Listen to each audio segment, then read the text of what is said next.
As a lot of you guys already know if you read my description or comments in the last video, I planted some fake news Easter eggs in the body of the script in that video for the purpose of illustrating a couple points.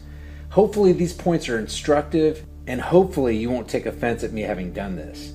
Number one, it's not only easy to ingest and believe fake news, it's easy to propagate it. And not all propagators of fake news are the same. But the results of believing and espousing such fake news can be just as damaging no matter the promoter's motives. Yes, there are those who have less than benevolent motives who put out fake stories because they'll monetarily benefit from it, because it doesn't fit their preconceived worldview, or maybe they're trying to keep their jobs at the network at which they're employed. But for the most part, I think fake news is popularized by sheep who just believe everything they hear and see, hook, line, and sinker. A lot of times people consume and parrot fake news, not because they're foolish, but because they got careless. And which of us at one time or another isn't careless? How many of us drop our guard sometimes and believe the person speaking just because we trust that person? Well, here's a simple rule. The time to drop your defenses in this information war is never. Secondly, it could be that some people weren't listening very closely to the first part of the last video or just skipped to the exposure of Katy Tur as she was caught off guard by the congressman about the fact that Obama was caught on a hot mic saying what he said to the Russian president. The main point about the last part of that video where I showed the interview is that MSNBC's uninformed reporter was all fired up about holding Trump's feet to the fire about his relationship with Russia, but failed to see that that same standard wasn't applied by the mainstream press to their beloved savior, Obama. Just a disgusting display of journalistic hypocrisy.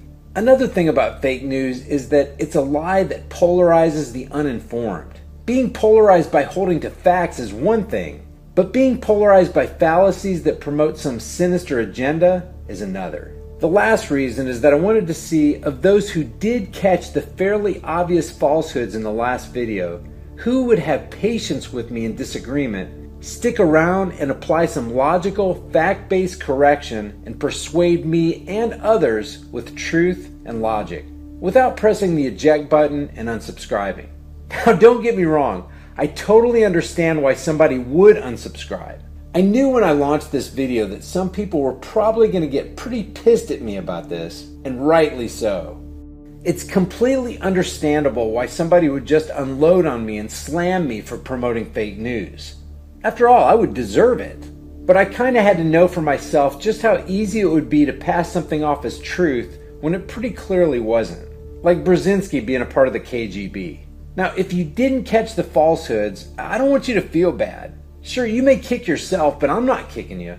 There are a lot of things we all don't know, but we do have the internet at our disposal. And fact checking is fairly easy.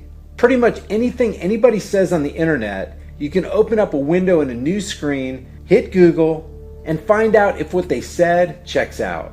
I have personally kicked myself for wholeheartedly believing a fake news story, and even including clips of those stories in some of my videos, only later to be told that what I posted was debunked. One example is this video from a guy named Joey Salads, where he claims that his All Lives Matter sign almost got him beat up in a black neighborhood, while his Black Lives Matter sign was generally received by the people in the white neighborhood.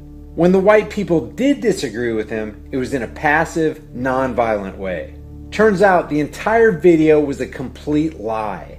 Everything was set up. I was totally suckered by this fake news. Easily suckered. I didn't do any fact checking or anything. I just took the guy at his word. So my message here is as much to me as it is to any of you. We got to be super careful in this political, economic, and technologically advanced climate where information travels so fast and things change so quickly. I appreciate every one of you who have subscribed to my channel and watch and share my videos.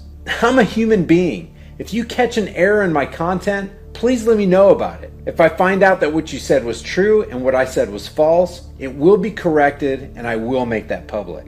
Because my aim on this channel is to create educational, relevant, impactful, and entertaining content that adheres to the standard of truth. If you're new to my channel, hit that subscribe button, and for bonus information and additional content, Follow me on Facebook, Twitter, and Instagram at High Impact Flicks. And I'll see you guys in the next video. Guys, thank you so much for watching my video. If you enjoyed it, give it a thumbs up and share it on Facebook, Twitter, and Instagram. If you want to see more videos like this, click that big red subscribe button down there, and as soon as I upload a video, you'll be one of the first to see it. If you want to support this channel, pick up one of these hard-hitting, conversation-starting shirts. You'll find the link in the description below, along with a plethora of other hard-hitting, high-impact designs. Remember, guys, the price of freedom is eternal vigilance, and indifference to this notion is the means by which the people will secure their own oppression. Let's stop securing our own oppression, and let's start today. I'll see you guys in the next video.